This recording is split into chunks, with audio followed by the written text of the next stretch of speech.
بے شک خلق اللہ کی حاجت روائی جو تم سے وابستہ ہے، یہ اللہ تعالیٰ کی ایک بڑی نعمت ہے۔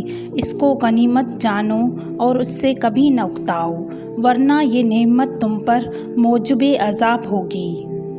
وہ جگہ چھوڑ دو جہاں تمہارے احساس اور تمہارے الفاظ کی قدر نہ ہو، پھر چاہے وہ کسی کا گھر ہو یا کسی کا دل۔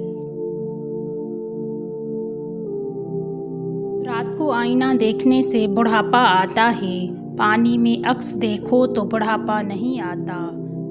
روز سونے سے پہلے نہانے سے بدن کی جلد بوڑھی نہیں ہوتی۔ آدھی رات کو آگ جلانے سے گھر میں چڑیلیں اور بدروحیں آتی ہیں۔ آدھی رات کو اٹھ کر نیم گرم پانی پینے سے آدمی 70 سال تک جوان رہتا ہے۔ زیادہ مقدار میں جمع کرنے سے آدمی بہت جلد بوڑھا ہو جاتا ہے۔ گھر میں زیادہ چھپکلیوں کا ہونا گھر میں بدقسمتی کی نشانی ہوتی ہے۔ رات کو کپڑے دھونے سے گھر میں مشکلات میں اضافہ ہوتا ہے۔ کھانا کھا کر نہانے سے آدمی پر بہت جلد موٹاپا اور پیٹ نکل آتا ہے۔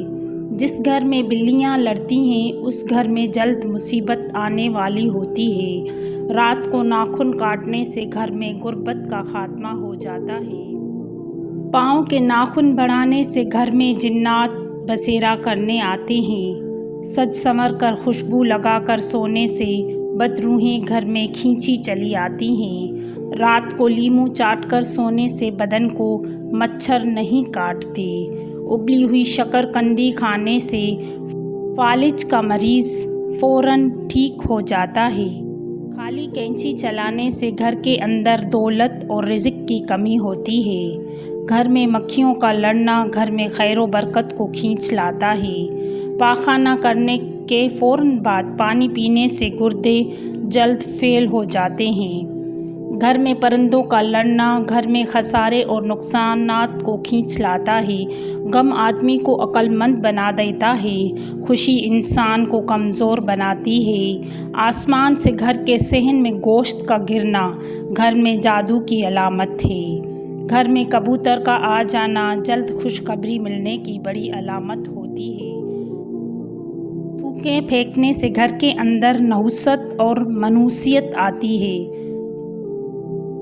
جس گھر میں چوہے زیادہ ہوتے ہیں اس گھر میں لال بیگ کم ہوتی ہے۔ جس گھر کے دروازے رات کو دیر تک کھلے رہتے ہیں وہ آباد کم ہوتے ہیں۔ جو لوگ نیند میں خراٹے لیتے ہیں ایسے لوگ قسمت دھنی ہوا کرتے ہیں۔ اللہ کے ساتھ کیے گئے کسی معاملے میں خسارہ نہیں، پھر وہ صدقہ ہو یا خیرات، تجارت ہو یا محبت، راز و نیاز ہو یا دعا، لیکن انسان کو یہ بات جلدی سے کہاں سمجھ میں آتی ہے۔